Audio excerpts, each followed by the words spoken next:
Next topic is logarithm. तो सबसे पहले देखते हैं लॉगरिथम का मीन क्या है, लॉगरिथम है क्या हमारे पास। तो लॉगरिथम जो इनिशियली स्टार्ट हुआ वो 16th सेंचुरी से स्टार्ट है लॉगरिथम हमारा, ठीक है ना बात। तो वहां पे कुछ साइंटिस्ट या फिर मैथमेटिशियंस ने एक मेथड एंड हम कह सकते हैं कि tool of calculation, easier tool, ठीक है ना बात, एक इजियर टूल की खोज की। मतलब जैसे ही हम addition, multiplication and subtraction, division वगैरह करते हैं तो जितनी हायर टर्म्स होंगी तो वो उतनी ज्यादा टिपिकल होती जाती है हमारी, ठीक है ना बात। तो उसके लिए कौन सा टूल यूज किया उन्होंने, लॉगरिथम, ठीक है ना बात।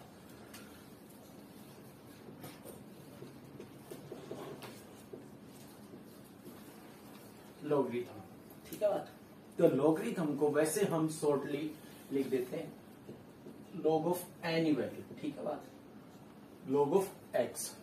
मेनली अब जो लॉगरिथम है हम उसे दो फॉर्म्स में पढ़ने वाले हैं। उससे पहले लॉगरिथम का मतलब क्या है, लघु गुणक, क्या बोलते हैं भाई इसे हम, लघु गुणक। वैसे अगर हम इसकी सेंस समझें तो लघु गुणक, लघु का मतलब क्या होता है, छोटा, ठीक है ना बात। और गुणक मतलब किन्हीं भी चीजों की गणना करनी हो हमें, ठीक है बात, या फिर गुणा कह सकते हैं, ठीक है बात, एडिशन भी कह सकते हैं, गणना। तो एक छोटा तरीका है ये किसी भी चीज को सोल्व करने के लिए, एक शॉर्ट मेथड। तो उस शॉर्ट मेथड का ही नाम क्या है, लॉगरिथम है। इसे ही हम वो टूल बोलते हैं जो कि इजियर बनाएगा हमारी हायर कैलकुलेशंस को, ठीक है ना बात। तो देखते हैं सबसे पहले इसमें टू फॉर्म्स है। हम लॉगरिथम को दो तरीके से, एक तो कॉमन लॉगरिथम एंड एक नेचुरल लॉगरिथम, ठीक है ना बात। पहले बात करते हैं कॉमन की। कॉमन लॉगरिथम में हम हमेशा always use the base is 10, ठीक है ना बात, यूज बेस 10, जहां पे हम बेस को हमेशा क्या रखते हैं, 10 रखते हैं, ठीक है बात, is known as common logarithm, ठीक। सेकंड हमारे पास है नेचुरल, नेचुरल लॉगरिथम, जहां पे यूज करते हैं हम बेस ई, ठीक है बात, ई, दैट मीन्स ई की जो वैल्यू है हमारे पास 2 पॉइंट समथिंग, 2.17 एटसेट्रा, ठीक है ना बात, लगभग इतनी होती है। इसको हम क्या कहेंगे, नेचुरल। और ये आइलर्स फॉर्म भी बोल दी जाती है, क्या बोल देते हैं, आइलर्स, ठीक है बात। आइलर्स फार्मूला होता है हमारा एक, ठीक है बात। आइलर्स साइंटिस्ट है हमारा, ठीक है बात, जो कि मैथमेटिशियन था। आइलर्स की फॉर्म पढ़ेंगे हम, ठीक है। फिजिक्स में भी आइलर्स के हम पढ़ते हैं कुछ कंडीशंस, और मैथमेटिक्स में भी, ठीक है बात। तो common logarithm and natural logarithm, तो ये यूज कब हो सकते हैं हमारे, जब सबसे पहले तो हम लॉगरिथम को किस तरीके से डिनोट करें, किस तरीके से रिप्रेजेंट करें। तो उसके लिए हम क्या करते हैं, अभी तक हमने क्या पढ़ा, सर्ट्स एंड बेसिस के बारे में पढ़ा है, ठीक है बात। जब हम किन्हीं भी एक्सपोनेंशियल फॉर्म्स को कन्वर्ट कर सकते हैं किसमें, लॉगरिथम में, और लॉगरिथम को एक्सपोनेंशियल कंडीशंस में, ठीक है ना बात। तो सबसे पहले तो हम एक एक्सपोनेंशियल फॉर्म लिखते हैं, ठीक है, एक्सपोनेंशियल फॉर्म,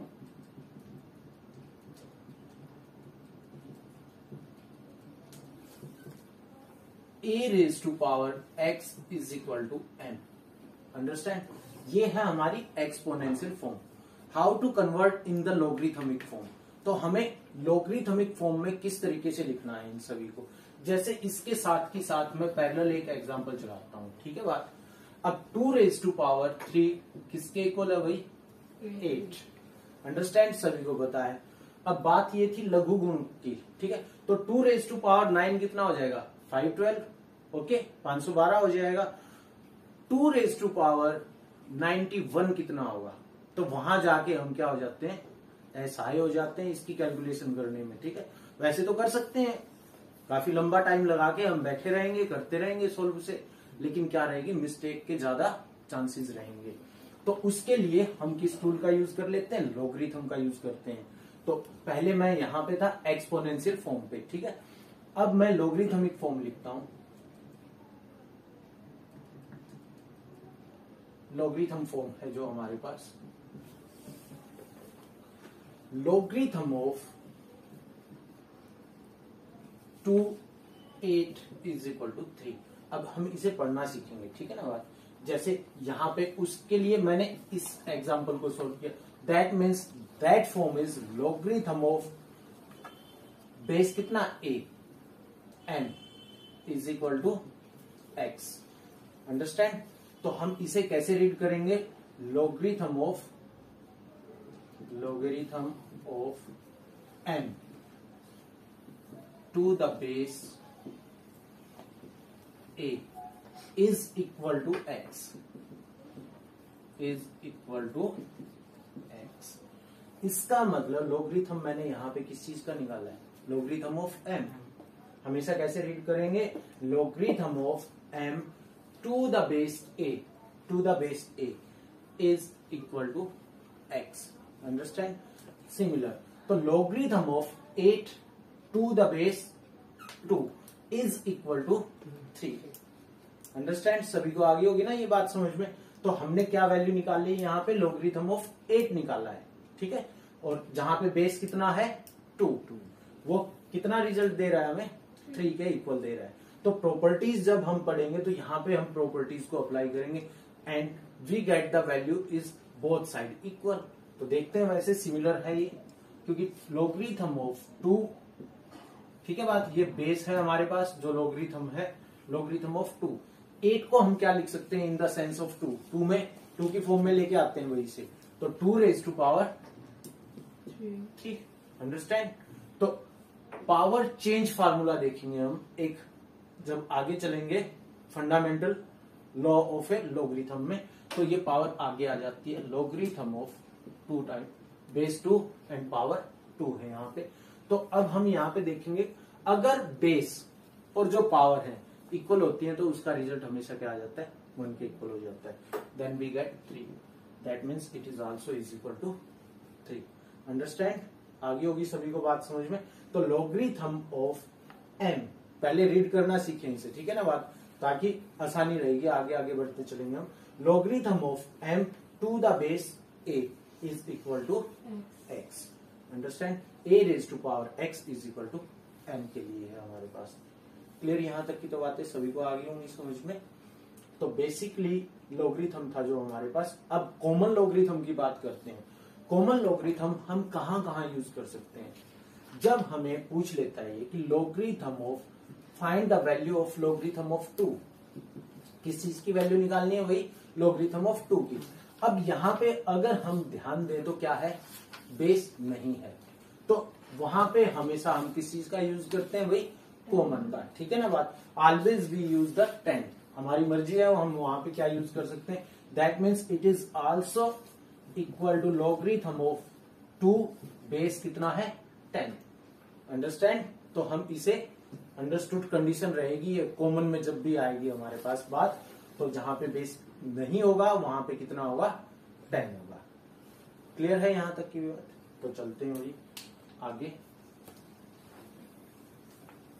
फिर लॉगरिथम। ओके, कुछ फंडामेंटल लॉ हैं लॉगरिथम के, और कह सकते हैं सम प्रॉपर्टीज ऑफ लॉगरिथम, ठीक है ना बात। कुछ प्रॉपर्टीज हैं लॉगरिथम की,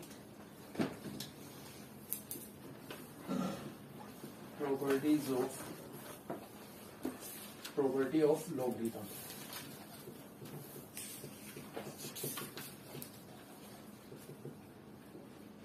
या फिर फंडामेंटल लॉ बोल सकते हैं हम जिन्हें। देखो भाई, सबसे पहले है प्रोडक्ट पे बेस, ठीक है बात। Logarithm of m into n, logarithm of m into n, we can write logarithm of m plus logarithm of n। First condition क्या कहती है हमें, अगर हमें कभी भी लॉगरिथम में product, it is known as product form, okay, तो इसे हम product form of a logarithm बोल सकते हैं। अगर मल्टीप्लाई में है तो हम एडिशन फॉर्म में उसे लिख सकते हैं, ठीक है ना बात।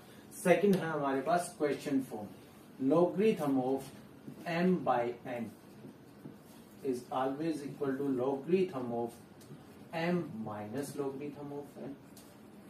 क्लियर। नेक्स्ट है हमारे पास थर्ड वन, ये डिवीजन फॉर्म भी बोल सकते हैं, क्वेश्चन फॉर्म भी बोल सकते हैं, मल्टीप्लीकेशन फॉर्म है। Third one power change, logarithm of m raise to power n है वही हमारे पास। Then we can write it, हम लिख सकते हैं n लॉगरिथम ऑफ n के इक्वल। क्लियर।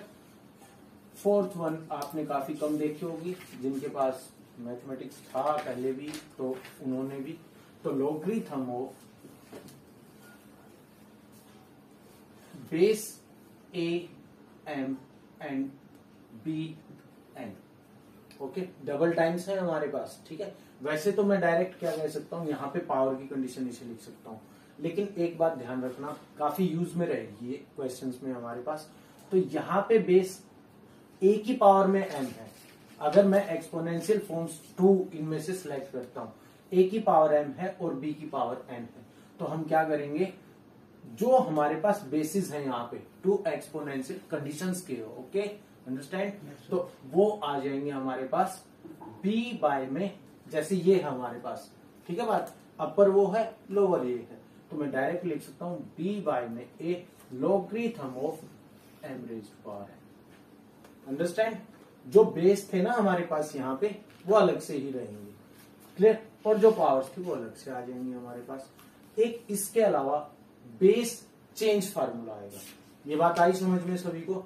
देखो, दो एक्सपोनेंशियल फॉर्म अलग अलग ले लेते हैं हम यहाँ पे, ठीक है बात, तो यहाँ पे a है, यहाँ पे b है, वो प्रोडक्ट फॉर्म में क्या आ जाएंगे हमारे पास, फ्रंट में आ जाएंगे, and logarithm of m n inside. Clear. तो next one, fifth one, base change बोल देते हैं, base change logarithm of m and n दे रखा है वही, ठीक है बात। तो बेस चेंज की कंडीशन क्या आ जाएगी हमारे पास, लॉगरिथम ऑफ बेस, नीचे हमारे पास m है और ऊपर n है, तो मैं इसे फ्रैक्शनल फॉर्म में लिखूंगा, ठीक है ना बात, डिवीजन कंडीशन में, क्वेश्चन फॉर्म में, क्योंकि बेस चेंज है, तो दैट मीन्स जब कुछ भी बेस नहीं है तो नेचुरल मैं क्या ले सकता हूं, यहाँ पे जो कॉमन था हमारे पास 10, तो n बाय में लॉगरिथम ऑफ 10n, जो नीचे था वो नीचे ही लिखा जाएगा और जो ऊपर था वो ऊपर ही लिखा जाएगा। Understand. Sixth one, logarithm of base and powers if both are equal, अगर दोनों की दोनों क्या है, सेम है, तो it is always is equal to 1, तो वो वैल्यू किसके इक्वल होगी हमारे पास, 1 के इक्वल हो जाएगी, ठीक है बात।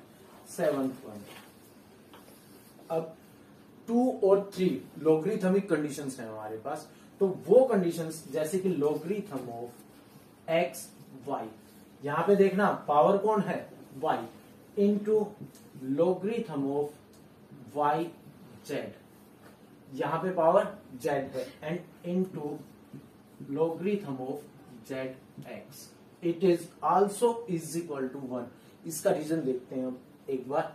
अगर दो कंडीशंस मुझे प्रोडक्ट में, मैंने 3 की ले ली, वैसे 2 की भी ले सकते थे हम, अब तीनों में, अब ये क्रॉस देखो, इसकी पावर और इसका बेस सिमिलर रहेंगे, इसका बेस नेक्स्ट की पावर और इसका बेस सेम रहेंगे, एंड इसकी और इसका बेस और इसकी पावर सेम रहेंगे। तो इस तरह की जब भी कंडीशंस आती हैं 3, 4, 5 more than 6 multiples, it is also is equal to 1, तो ये भी किसके इक्वल हो जाएगा, 1 के इक्वल। और मैं कह सकता हूं यहाँ पे वैसे direct logarithm of x y into logarithm of y x होता है, जैसे 2 के लिए, ठीक है बात। अगर यहाँ पे पावर बेस इक्वल है और बेस पावर इक्वल है, that means it is also is equal to 1, ठीक है। पहले ये लिखना चाहिए था, बाद में हमें ये, ठीक है, अंडरस्टैंड। तो नेक्स्ट है हमारे पास यहीं पे, तो देखते हैं 7th के बाद, पहले एक बार थोड़ा सा logarithm, logarithm always, we can find a logarithm always a positive terms, तो हम लॉगरिथम हमेशा किनका निकाल सकते हैं, वही पॉजिटिव टर्म्स का, ठीक है ना बात। जो भी हमारे पास अभी तक कैलकुलेशन कंडीशन है उसमें कुछ कंडीशंस हैं, जैसे कि लॉगरिथम ऑफ ए भी लिखता हूं मैं यहाँ पे, base a, logarithm of b base कितना है यहाँ पे a, to the base a may be equal to x y z etcetera जो भी है हमारे पास। तो यहाँ पे कुछ कंडीशंस हैं कि b is always greater than 0। b हमेशा किससे बड़ा रहेगा भाई, 0 से बड़ा ही रहेगा, क्योंकि 0 से बड़ा रहेगा तो ही हम नेगेटिव टर्म्स नहीं ले पाएंगे। Next one, a is also greater than 0 and a must be does not is equal to 1, और a की वैल्यू 1 के इक्वल भी नहीं होनी चाहिए हमारे पास यहाँ पे, may be is equal to x। ठीक है बात, अंडरस्टैंड दीज कंडीशंस, क्योंकि ये क्या कहता है कि लोगरिथम ऑलवेज पॉजिटिव टर्म का ही निकाला जाता है। अगर कभी हमें नेगेटिव देखने को मिल जाता है तो आगे चल के हम how to find the logarithm of any value, किस तरीके से किसी भी वैल्यू का हम लोगरिथम टेबल के यूज के द्वारा लोगरिथम चेक करते हैं, मैंटिसा और कैरेक्टरिस्टिक कंडीशंस को जो हम पढ़ेंगे तो वहां से हमें पता चलेगा इस चीज का कि जो नेगेटिव आ जाता है तो उसे भी हम पहले किस में कन्वर्ट करते हैं, पॉजिटिव टर्म्स में। ठीक है ना बात, कुछ ऐड कुछ सब्ट्रैक्ट करके after that we can find logarithm of any value. Okay, understand? ठीक है भाई, logarithm table. Okay, logarithm table and antilog table, दो तरह की टेबल्स हैं हमारे पास। ठीक है, तो सबसे पहले तो हम बात करते हैं how to find the value of any number, positive number. Okay, तो पॉजिटिव नंबर की जब भी हम वैल्यू निकालते हैं तो by using of logarithm table ही निकाल सकते हैं। ठीक है ना बात, तो लोगरिथम टेबल हमें किस तरह की मिलेगी और किस तरीके से हम किन किन बातों का ध्यान रखें। तो सबसे पहले जैसे how to find the logarithm of 2, understand?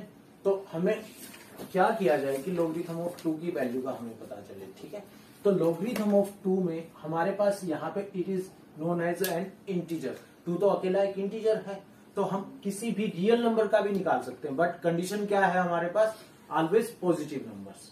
ठीक है ना बात, तो हमेशा क्या होने चाहिए, पॉजिटिव नंबर्स होने चाहिए हमारे पास। तो जैसे कि लोगरिथम ऑफ 2 है, इससे पहले हम एग्जांपल और लिख सकते हैं, लोगरिथम ऑफ 2.13।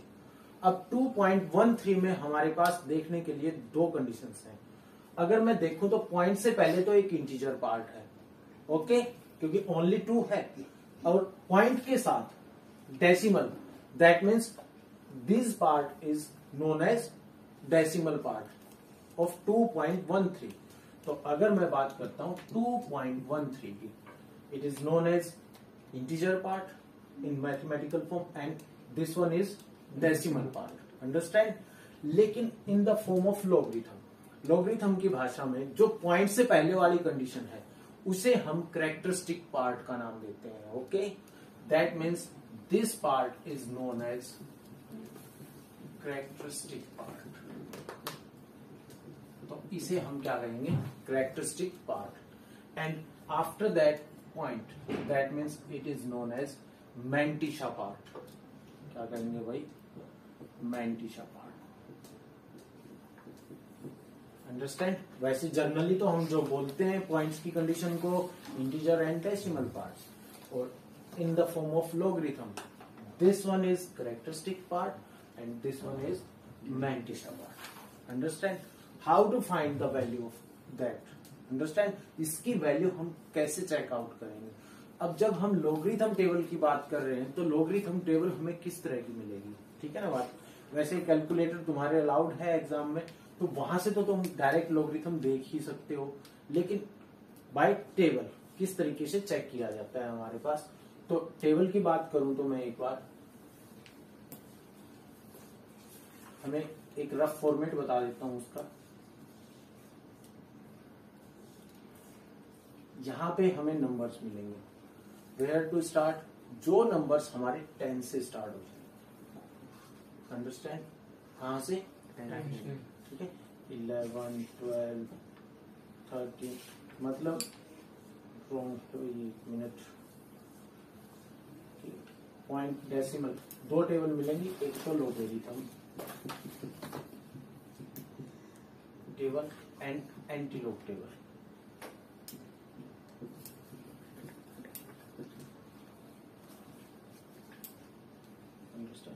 ये भी साथ के साथ सिमिलर चलाते हैं।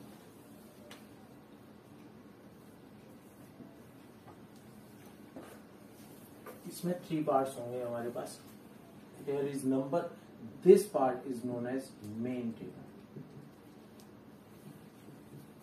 ठीक है बात। यहाँ पे भी नंबर्स मिलेंगे बट इन डेसिमल फॉर्म्स में ही नंबर्स मिलने वाले हैं हमें यहाँ पे। And this one is main table.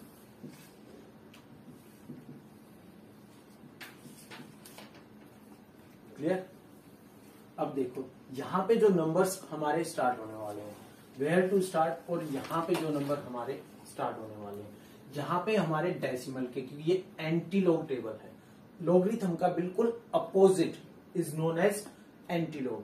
तो वहां पे डेसिमल 0 से स्टार्ट होंगे, यहाँ पे 10 to स्टार्ट हो जाएंगे हमारे नंबर। ठीक है ना बात। Up to 99।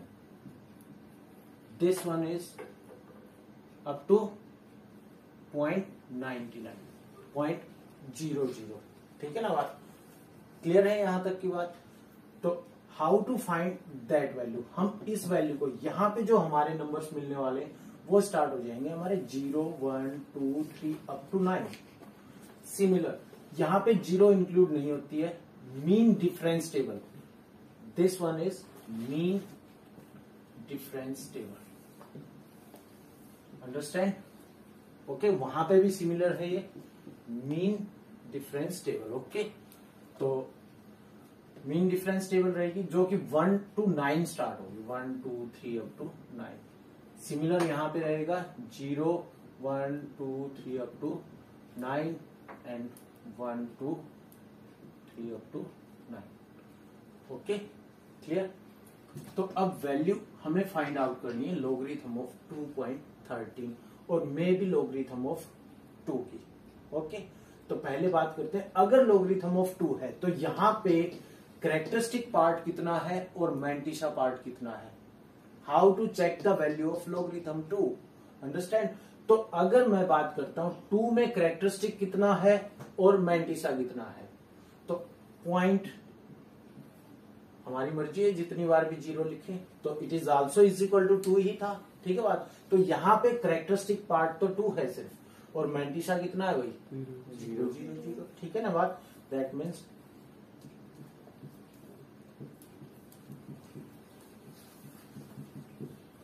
देखो भाई, अब चलते हैं लॉगरिथम ऑफ 2 की वैल्यू फाइंड आउट करते हैं। सबसे पहले मुझे ये देखना है कि कैरेक्टरिस्टिक पार्ट में हाउ मैनी डिजिट्स राइट, कितने अंक लिखे गए हैं और क्या अंक लिखा गया है। इन दोनों बातों में अंतर है भाई।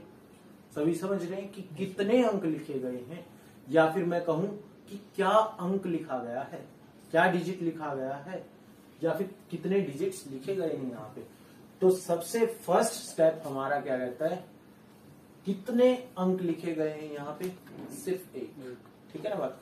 Always subtract 1 in a characteristic part. जितने अंक लिखे गए हैं तो उसमें से कितना घटा दिया जाए, 1। ठीक है बात। तो अब मेरे पास यहाँ पे डिजिट कितने थे भाई, सिर्फ 1 डिजिट था, जो है कितना 2 है, लेकिन डिजिट कितने हैं, वो 1 ही है। तो 1 - 1 we get 0 point. After that use point. अब टेबल की बात आ जाती है वही हमारे पास। अब टेबल अगर मैं यहां से स्टार्ट करूं, टेबल कहां से स्टार्ट है भाई, 10 से स्टार्ट, और मेरे पास वैल्यू क्या है, सिर्फ 2 है। तो इसका मतलब मैं तो यहाँ पे चेक नहीं कर पाऊंगा। तो इसके लिए मैंने क्या किया, यहाँ पे 0.00 लिखा। तो इसका मतलब 2 डिजिट नंबर को ही मैं देख सकता हूं लॉगरिथम में। जब भी मैं लॉगरिथम की वैल्यू निकालूं तो we can check only 2 digit numbers, understand. तो अब 2 था मेरे पास अकेला, तो 2 डिजिट बनाने के लिए मैं इसे क्या रीड कर सकता हूं कि 2.00 लिख सकता हूं। तो दैट मीन्स 20। अगर मैं टेबल की बात करूं तो अब मैं कैसे चेक करूं वही नंबर को, जो मेरे पास यहाँ पे 2 डिजिट नंबर है वो कितना हो गया, 20। 20 को अब आगे क्या है, किस किस पे चेक करें, अंडरस्टैंड। देखो सबसे पहले बात करेंगे 4 डिजिट्स की। तो 20 के बाद मैंने क्या किया, 2.000। तो 20 को चेक करूंगा पहले तो मेन टेबल में, किसके ऊपर, 0 के ऊपर, और उसके बाद मीन डिफरेंस टेबल में किसके ऊपर? जीरो के ऊपर। मीन में तो जीरो होती ही नहीं है, तो दैट मीन्स यहाँ पे सिर्फ ये है मेन टेबल के लिए। अंडरस्टैंड? तो 20 को हम सिर्फ जीरो पे चेक करेंगे कि कितनी वैल्यू है। ठीक है बात? तो वहां पे हमें मिलेगी 3010 जब हम टेबल देखेंगे। ओके, तो value of logarithm 2 is 0.30। Understand? आगे होगी बात, सभी को समझ में क्लियर है? तो टेबल के यूज से ही देख सकते हैं हम। लेकिन अब तुम्हारे में भी जो सिलेबस है उसके रिगार्डिंग मेनली वो पूछेगा कैरेक्टरिस्टिक एंड मैंटिशा। अंडरस्टैंड? तो जैसे कि कुछ एग्जांपल लिखते हैं यहाँ पे, लॉगरिथम ऑफ 3 to 1.46। तो कैरेक्टरिस्टिक क्या है भाई इसका? 3 to 1। How many digits in characteristic? 3 digits हैं। ठीक है। मैंटिशा पार्ट क्या है इसका? 4 6। अंडरस्टैंड? तो डिजिट्स कितने हैं? 2 डिजिट्स हैं। अंडरस्टैंड? क्लियर है ना बात ये?